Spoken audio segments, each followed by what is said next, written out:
Good evening and welcome to Online Connect with Nhlawulo. I believe that every one of you is doing well wherever you are at home. And I'm really excited about this journey that I'm about to take with you. I just hope that you're excited as much as I am. You know, it's a show that is going to do a whole lot of things, you know. It's a journey that I'm taking with you, a journey that is going to restore hope where hope is lost. It's our premiere show, of course, and I'm really excited about the journey. I will try to make you laugh in this show. I'll try to entertain you, to educate you, motivate you, and uplift you, right? For some of you who know me, you know me during my radio days. You know, like I used to do a lot of radio back then. So some of you might know me during radio, but hey, here's something that happened just yesterday, right? So while I was busy practicing my intros, making sure that I do everything right, I found myself saying, "Welcome to Online Connect on Hot Mix 260," and I was like, "Hang on, how do I even mention the session that owes me about 17K?" But then I realized something that you know what? If you love something, you stick to it, even if it's toxic, right? I've seen a lot of people sticking to their toxic partners, and it made me realize that I guess now I see why some of you always return to your toxic partner saying to us, you know what, Nhlawulo, you won't understand. I'm just kidding. Welcome to the show.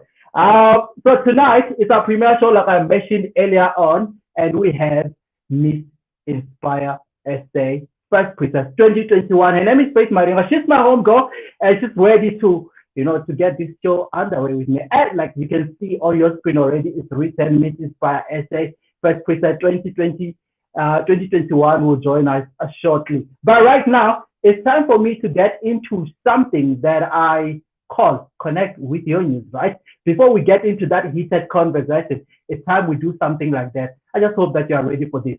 So the big news right now is petrol hike, of course. So we're going to start from there, just me informing you of the things that I'm seeing out there, right? So bad news for some of the car owners and commuters, the price of both grades of petrol price will hike by 53 cents a liter on Wednesday. Diesel will increase by around 79 and 80 cents for the different grades. Eliminating paraffin price goes up by 1 rand and 1 cent. The Department of Energy announced the hike in a statement on Monday, right? So that's the news. Just me trying to inform you about the things that are happening. But right now, the star of the show is about to join us. Her name is Faith Maringa.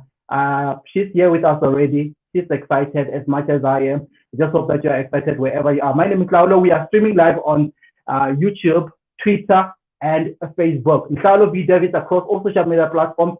On YouTube, we are Star Media Africa. So you can choose any of the streams that you like to tune in from and just have that conversation with us. All right.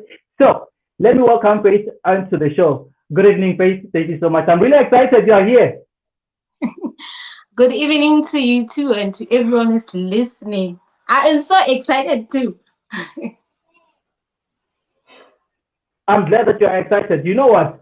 I've been thinking about this show for a while now, and I thank God that finally the show is here. You are here as well. You managed to avail yourself, and come through and say, I want to join Nhlawulo. I want to walk this journey with him. talking about you, there's so much that you have done so far, right? And I feel like I'm not even going to waste time with you. There's so much that you've done, but I think we should start here. You are a model, you are former Miss TUT, you are the current Miss Inspire SA 2021 first precinct. There's so much that I can say about you. But hey, let's start here because I think it's safe to start here. On December last year, right? You wrote, and I quote, I blessed the day I decided to start my pageant journey. I didn't know I didn't know it was going to impact my life this much. It has now gone 3 years since you won your first pageant, which is Miss TUT, right? How did the whole journey impact your life, like you've mentioned on your post? Um, you know, most of the people may think that the pageant industry is all about beauty and the glam and everything, while it has evolved so much. Well, I won't blame them because it used to be like that, but then it has evolved so much. It involves you having not only beauty but brains too. It also provides you with a platform where you'll be able to learn more about yourself. So in this journey, I've learned more about myself. I've been in a situation where I know about what's happening in the current issues that are happening in our country, the things that are affecting our youth, So this space, it has made me learn more about myself, and also to care about other people, to realize that or rather to be aware that there are other people, and there are other people who need help. Hence, we do a lot of work in lending a helping hand in the community. I've learned so much in this journey, and I am grateful that I started the pageant journey, although it was not something that I always thought of myself, "Kuri, this is something I'm going to end up doing." But because of the platform that it had and my purpose that I had, I was like, why not? Why not use this platform? Why not join the pageant? And it has been great. Yes. You mentioned pageant not just being a platform where people parade their beauty. If someone didn't really understand much about it, what would you say to them? What would you say pageant is to them? Pageantry is to them? Well, it's very interesting that you asked me that, because that's the very same not it's not the same question, but it's the similar thing that was asked on Miss Gianni. They asked me that a bunch of people don't believe in pageants. What can you say to them? So that was my question, and then I told them, to this such people, I will say that pageants are not only about beauty. This is the platform that we can use to change lives. It is the platform that we can use to impact, to make a difference, in our societies, in our communities. So yes, that's what I said, that it has evolved. And to me, standing here today, or rather also to me sitting here today talking to you, it is because of this platform that gave me the confidence to be able to express myself and to be able to advocate for a lot of things that we facing in our countries. Yeah. Do you sometimes work up, like you often mention how pageantry kind of like helps you with your confidence, boosting your self-esteem, something that you didn't have, something that you were lacking back in the day.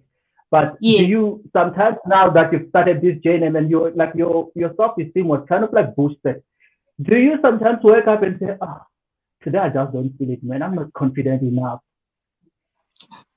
Yes, it happens. You're not always like, what, girl, I'm all confident, I'm all this. Sometimes, we're having a lot of problem with mental health issues. We're dealing with anxiety, we're dealing with depression, we're dealing with a lot of things, stress. So sometimes you just wake up and you be like, what?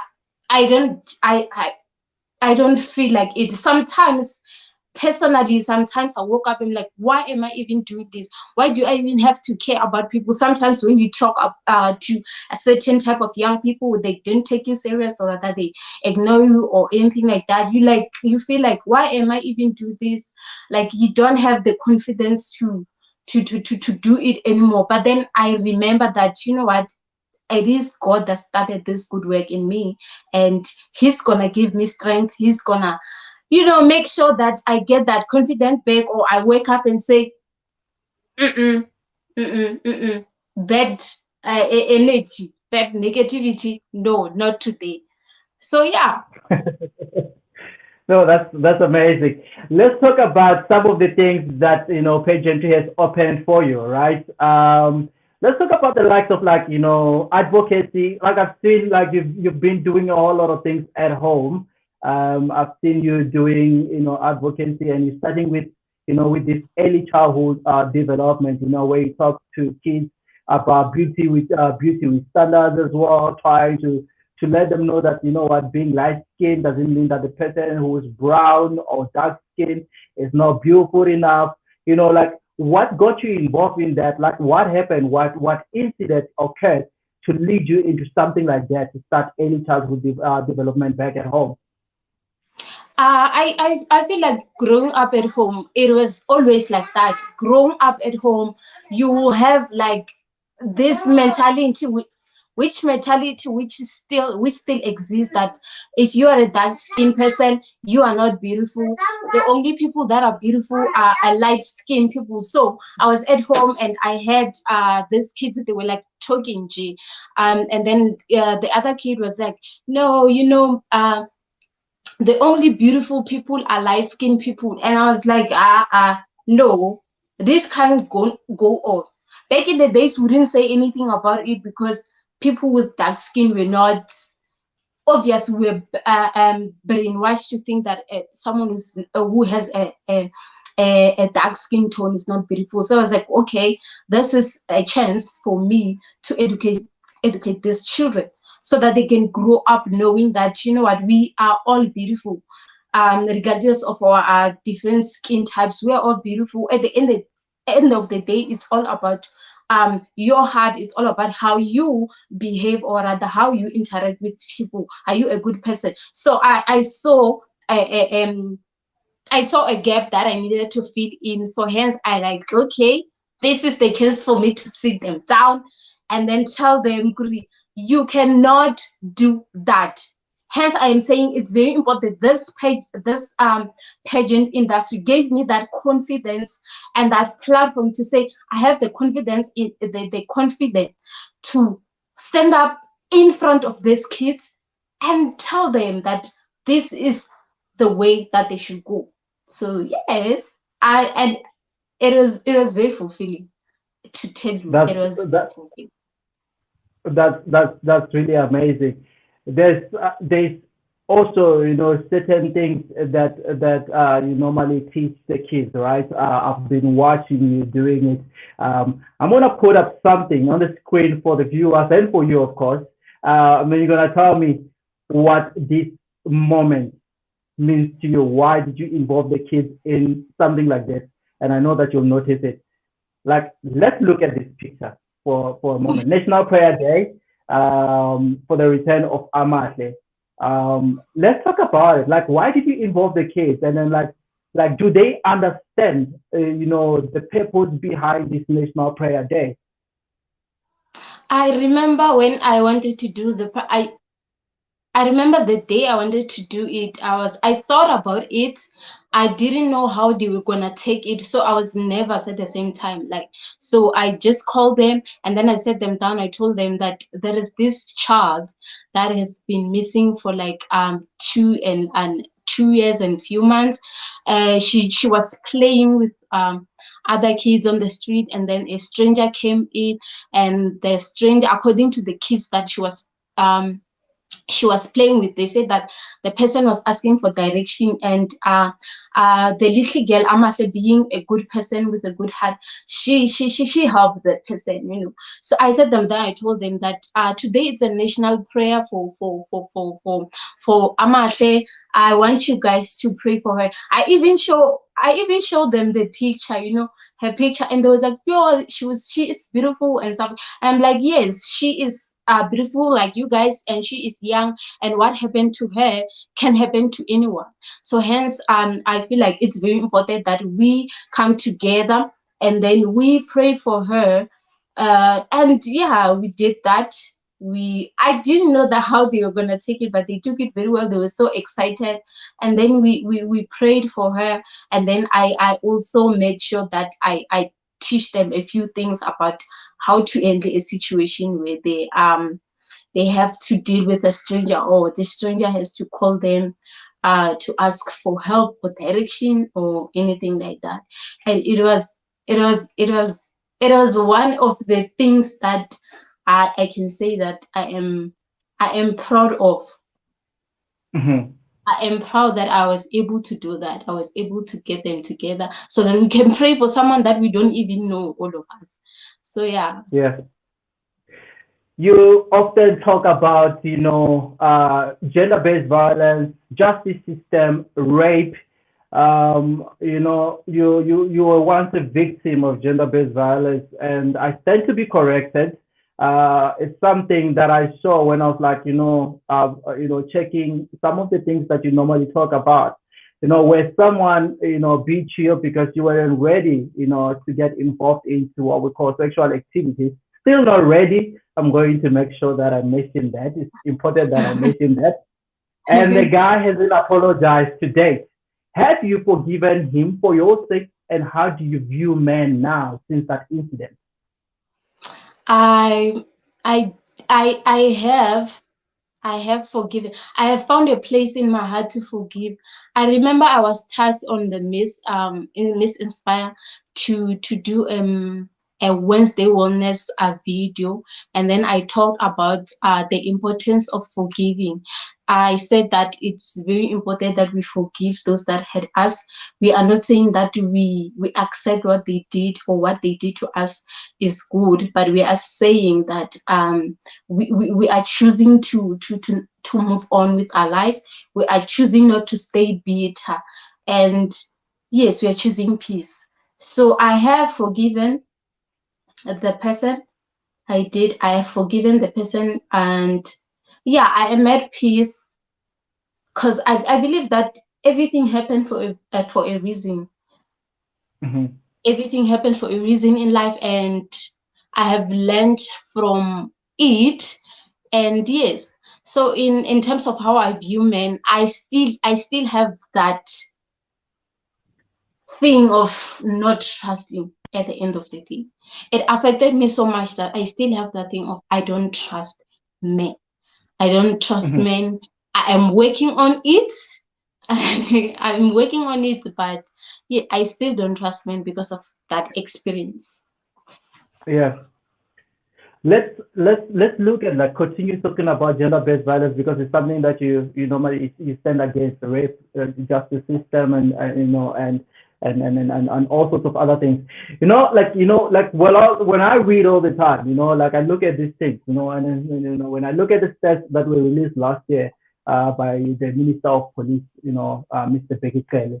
The statistics that were released in July and September revealed that over 9,500 gender-based violence cases were reported between July and September last year, and 13,000 cases of domestic violence were reported also. It also reveals that 879 women were murdered.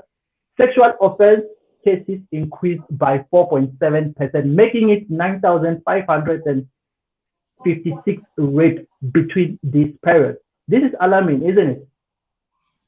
It's very, it's So very when alarming. when when so when you look at it this way, and then I remember, like, I think it was just after this was released, you wrote something, and I quote, South African justice system always fail us as women and children.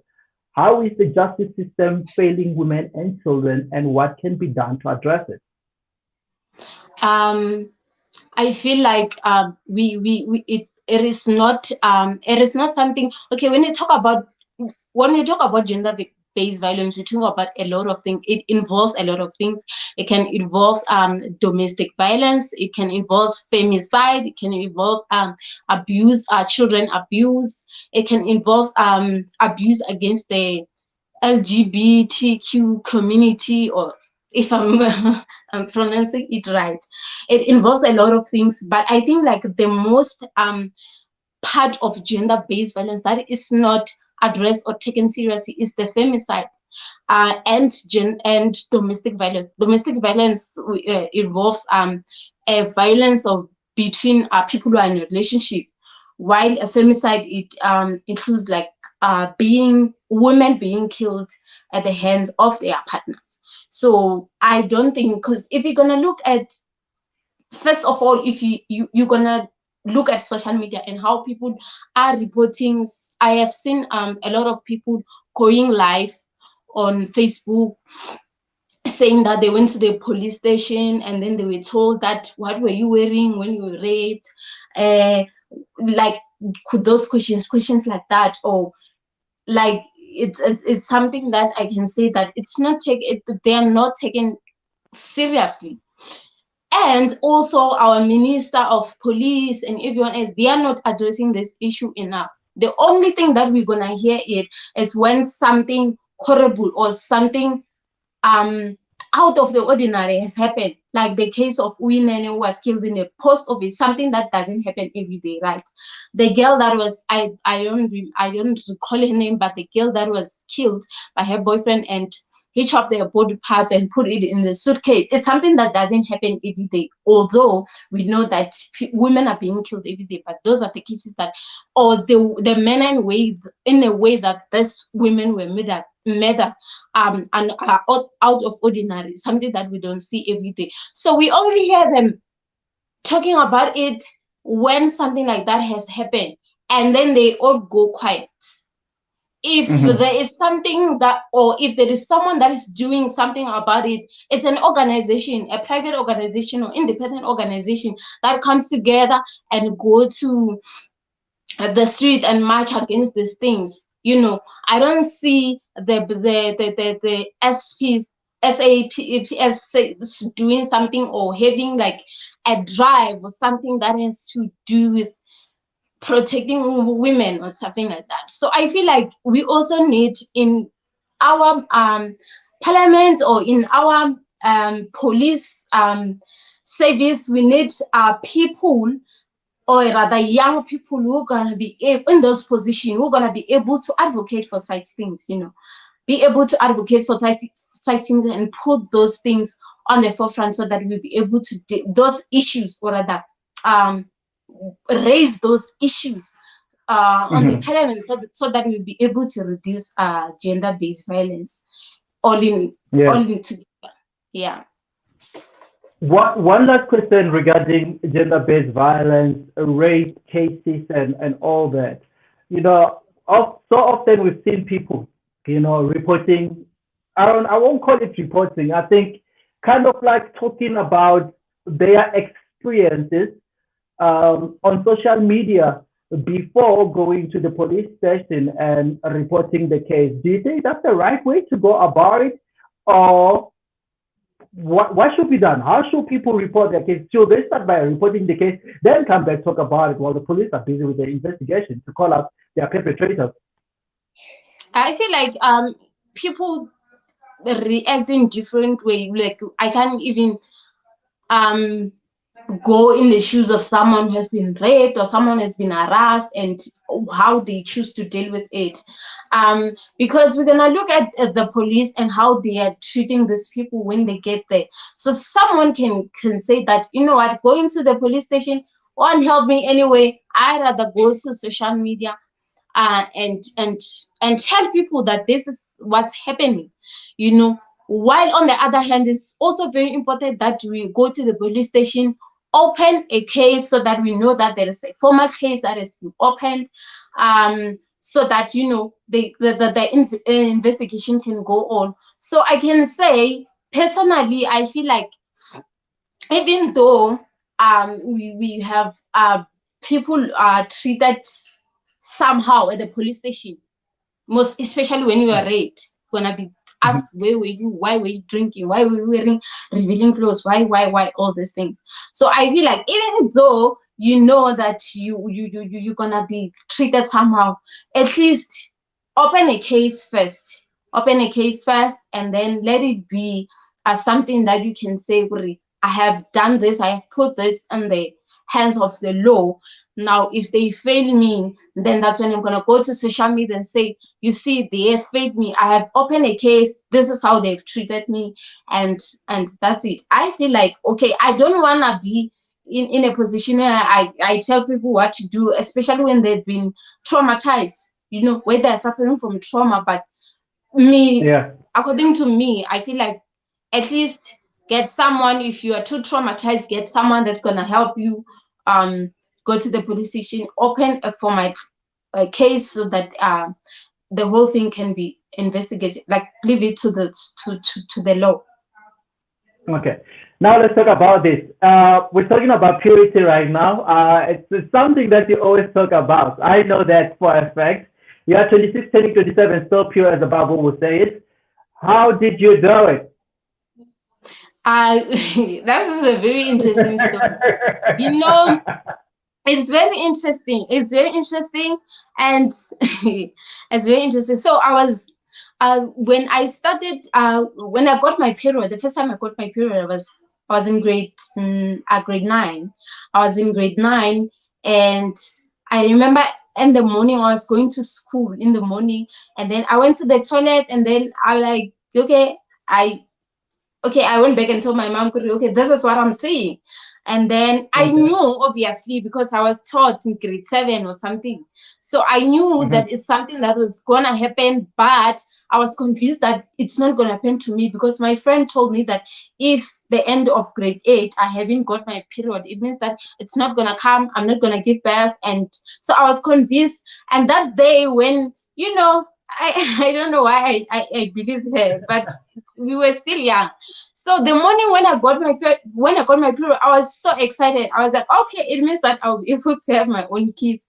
And I went to tell my mom, and my mom was like, this means that if you're gonna sleep with a boy, you are going to get pregnant. That's what she told me. She said, this is what it means. If you're gonna sleep with a boy, you're gonna get pregnant. And that time, really, I have not started dating by that time. I was in grade 9, and then I took those words and then I put them here at the back of my ears. I'm like, okay, I'm gonna get pregnant. Get pregnant. And when I was in grade 10, that's when I started dating. So back in the day, for me, it was not something that the purpose of it was not because it's something that God wants me to do, or it's a principle of the Bible that I have to live by, but rather it was like, I am afraid that I'm gonna get pregnant. If I'm gonna get pregnant, what's gonna happen? Because my mom is struggling and I'm gonna bring more poverty at home. So I am just gonna stay away. I'm just gonna abstain for the purpose of not getting pregnant. When I was in grade 10, I got into the relationship, and it was okay the first year, and the second year it started to get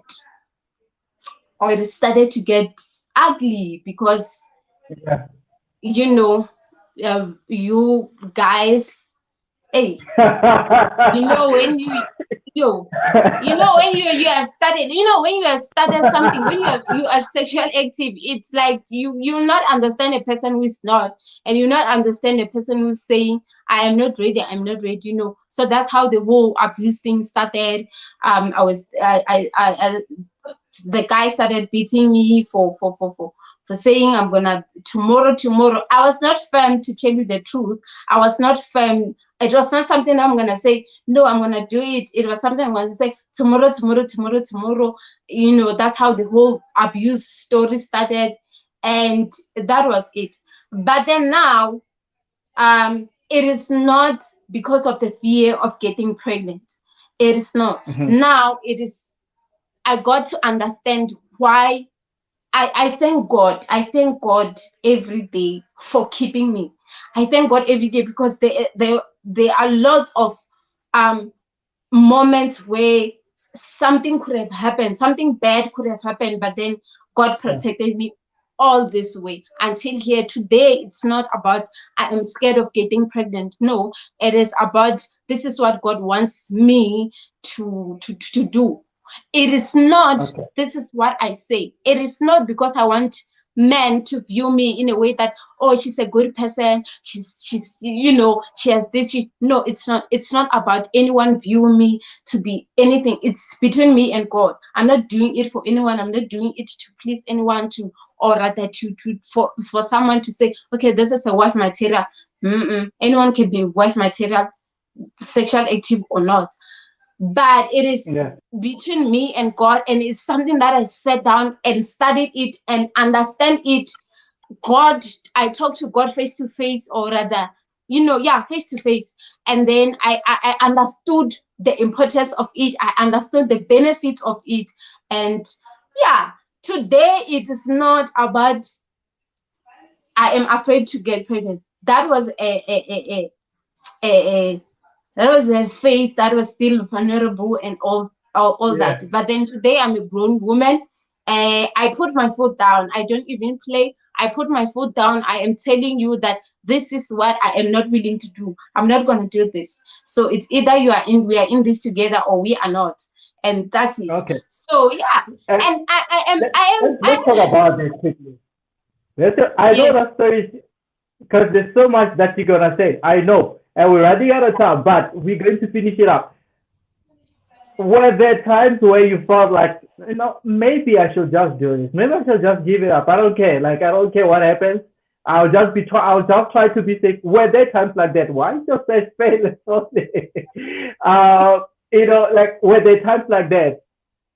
I don't think I've never been in a situation and I said, let me just give in.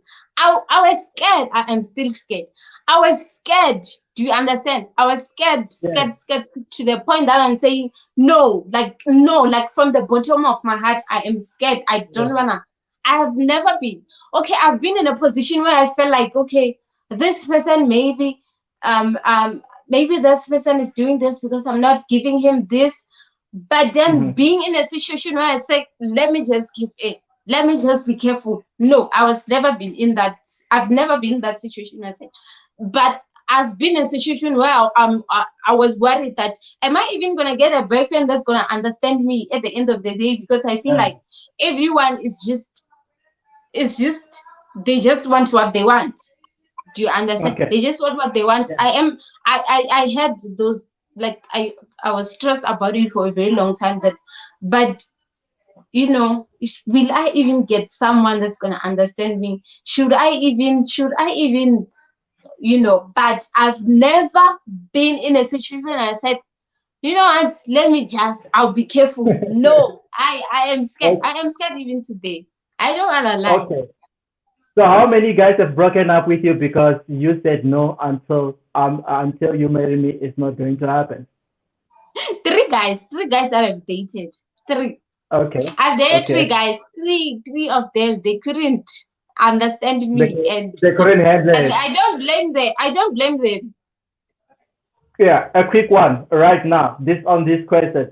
Do you sometimes receive backlash by posting a lot about it? Like, where you tell people that, what, I'm so pure and I'm gonna remain a virgin until I'm 30. Like, do you sometimes receive backlash on social media?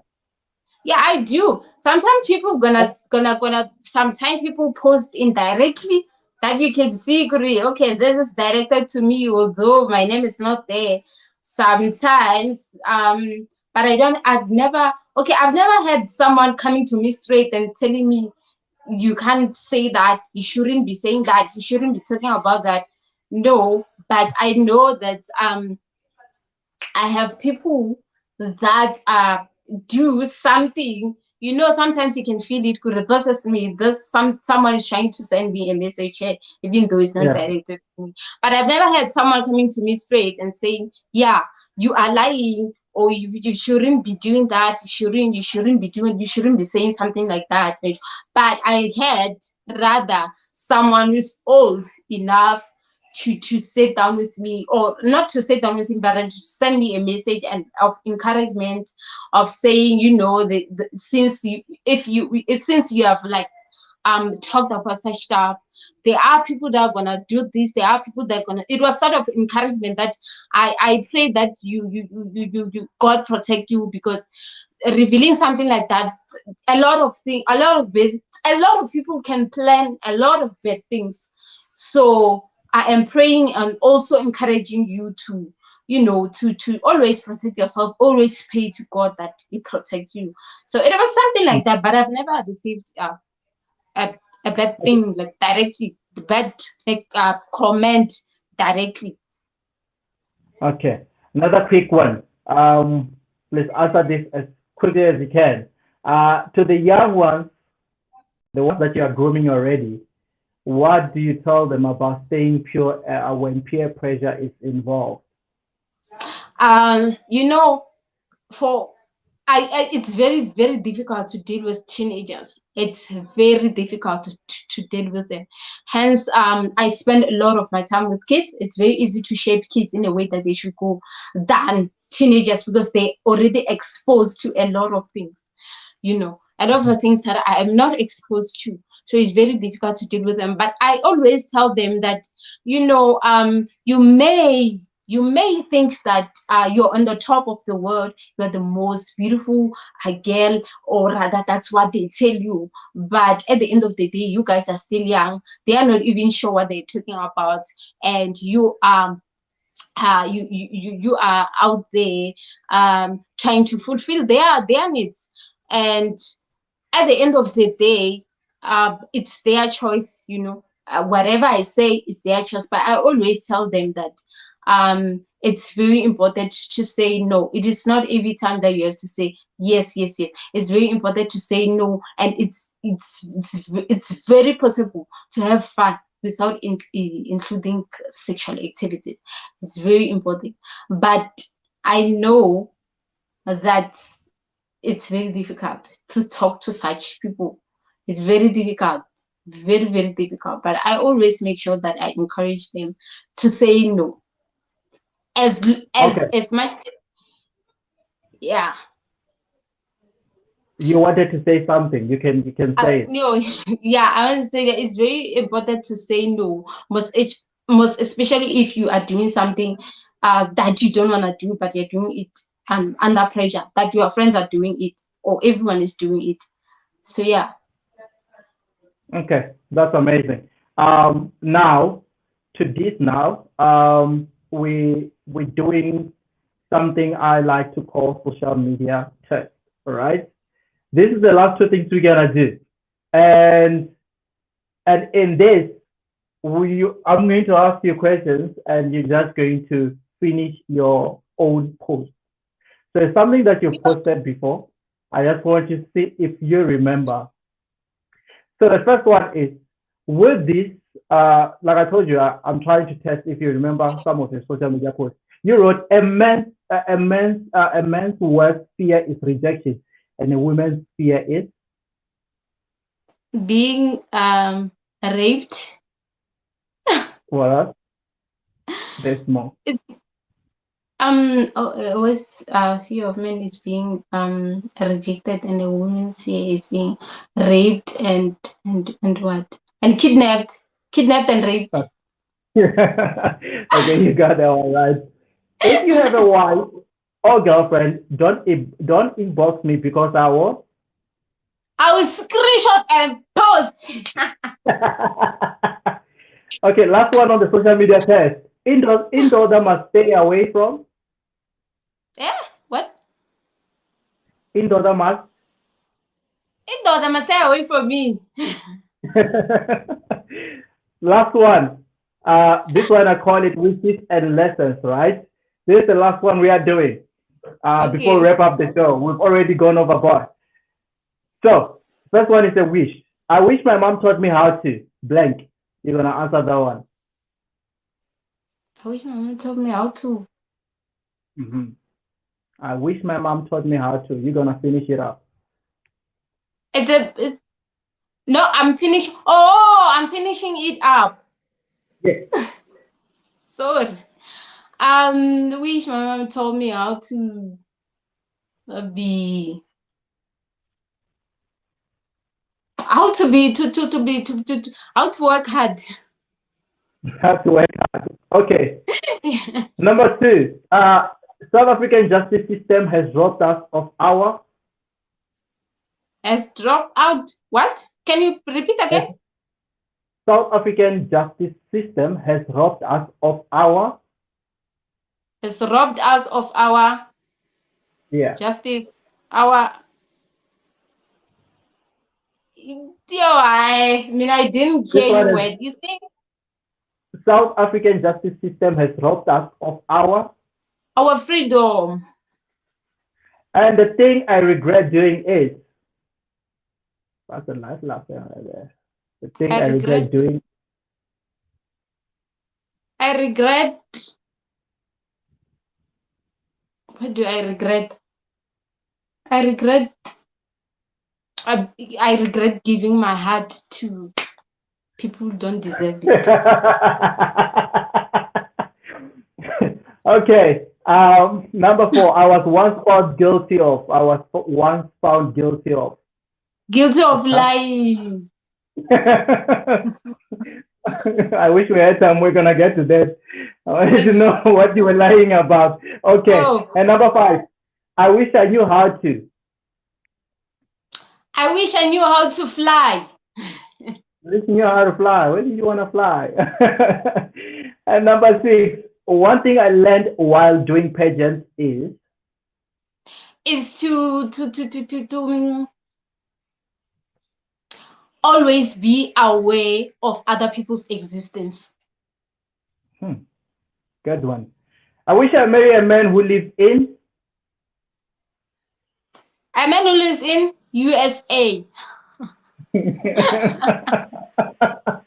I knew what I was doing there when I asked that question. I knew that you were going to give me that answer. One of the reasons why that has happened is the fact that you once mentioned the fact that somebody inboxed you and they say, I live in the United States. But because of poverty, I came back to DNA. Because of poverty. Faith, thank you so much. It has been a pleasure. I enjoyed having this conversation with you. But because of the sake of time, we won't continue. Like, there's so much that I was going to talk to you about. If you can look right now, you're playing in the rain. You still play in the rain, even though you're Miss Inspire essay. You still play in the rain. You still love your farming. You know, like here you are with your sweet potatoes. I wish I could get some as well and just cook them here at home. You know, there's so much love coming from the family as well. I've seen a lot happening in your life. People were welcoming you, like coming back from Miss Inspire essay. Like, that's lovely as well. There's so much that we can talk about. Here you are also, you know, cooking with your crown and your face as well. Like, absolutely, like you absolutely, you know, have fun, and here you are again, you know, about that prayer as well, finding Amahle, and you know, there's so much that you've been doing, and I would say continue doing the great work. There's one comment that I saw that I feel like I should read out. All right, it's a comment that comes from Chikuke Chikwambana, and she says ANC Women's League is ignoring on issues involving the safety of women and children too. So yeah, there's someone also agrees with you when it comes to the justice system in SA. They say not only about, you know, the police officers or whoever that has to deal with it. It also involves the ruling party itself, more especially on the side of women. So thank you so much for coming through. And to everyone who tuned in as well, thank you so much for lending me your ears and your eyes. It's the first episode, the premiere show of Online Connect. And I believe that Faith is going to come back one day. That's one thing I believe. Yes, I'm going to come back. Hopefully, I'm going to come back, Miss Limpopo. Hopefully. Yeah. And are you planning on entering this year? Yes.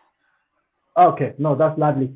We'll be 100% behind you. So hopefully you also send that dress that you made out of newspapers. I'm still waiting for it, by the way. Sorry for calling you out on a public platform.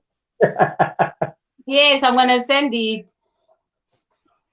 Nah, thank you so much. Enjoy the rest of your evening. And to every one of you who joined us live today, thank you so much. Let's do this once again, same time, same place, next week on Monday between 7:30 and 8 o'clock. And I really apologize for going overboard when it comes to time. But if you want me to extend, I'll definitely do that. If some of you joined the conversation a bit late, you can find this conversation on Islam Media Africa on YouTube, Nhlawulo B. David across all social media platforms.